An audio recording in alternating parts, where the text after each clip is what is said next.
నాకు ఒకటే అనిపించింది. పిఠాపురం నేను హైదరాబాద్లో కూర్చున్నా. అందరూ అనుకుంటున్నారు కదా రిజల్ట్స్ వచ్చిన రోజున నేను ఏం చేస్తుంటానని. రిజల్ట్స్ రోజున నేను ఏం చేస్తాను 2014 సంగతి చెప్తా, 2019 సంగతి చెప్తా, 2024 ఎన్నికలు. మాట్లాడినివ్వండి, మీరు ఉండండి, మాట్లాడినివ్వండి. ఫస్ట్ మీరు ఆగండి. ఇది ప్రెస్ మీటా బాబు? ప్రెస్ మీటా ఇది? ప్రెస్ మీట్లా మాట్లాడద్దు. మాట్లాడుతున్నాం కదా, సభా సంస్కారమేనా అది? వినాలి అలా? అలా కుదరదు. విను విను విను అలా కుదరదు.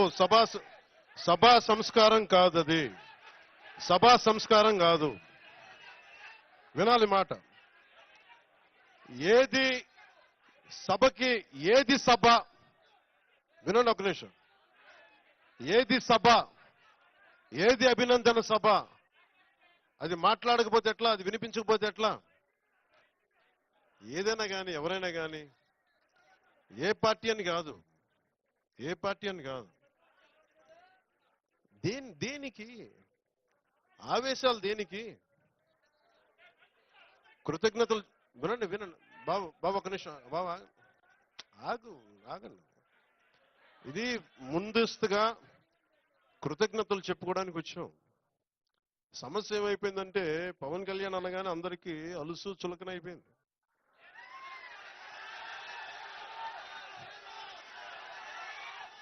చెప్తున్నా అంటే వీళ్ళకి ఎలాంటి వాళ్ళు కావాలంటే జగన్ లాంటి నాయకుడు రైట్ అనిపిస్తాడు. ఒకసారి ఇంటర్వ్యూలు ఇవ్వడం, మాట్లాడితే కొడతాడు, బెదిరిస్తాడు. వాళ్ళ దగ్గర భయంగా ఉంటారు, వాళ్ళ దగ్గర బలంగా ఉంటారు. ఇట్లా చేతులు కట్టుకుని కూర్చుంటారు. మనం ప్రేమగా ఉంటాం కదా, గుండె విప్పి మాట్లాడతాం కదా, అందుకని చులకన. అందుకని దయచేసి అందరూ కూడా, నేను చాలా గట్టి అని గుర్తుపెట్టుకోండి. భయాలు లేవు నాకు. ఎంత మొండివాడినో, ఎంత పట్టు పడితే వదలను గుర్తుపెట్టుకోండి. అందుకని నాతో మాట్లాడేటప్పుడు చాలా పద్ధతిగా మాట్లాడాను. గుండెల్లో పెట్టుకొని మర్యాద ఇస్తాను, గుండెల్లో పెట్టుకొని. నియమాలు పాటిస్తాం, ప్రోటోకాల్స్ పాటిస్తాం. కానీ అలుసుగా తీసుకుంటే మటుకు నేను అంత తేలిగ్గా తీసుకున్నాను. ఎందుకంటే నేను ఒక వ్యవస్థని నడపాల్సిన వాడిని.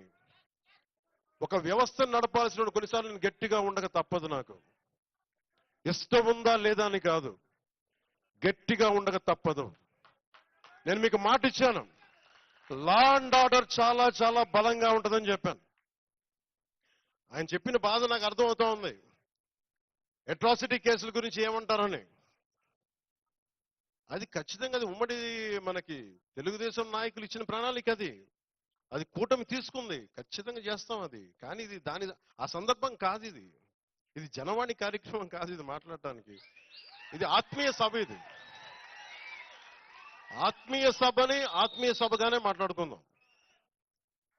మీకు ఎందుకు ఇక్కడికి ఆసీనులయ్యానంటే, మీ అందరూ ఇక్కడ ఆసీనులైనందుకు గుండెల లోతుల నుంచి మీకు చెప్తున్నాను. మీరే కనుక లేకపోతే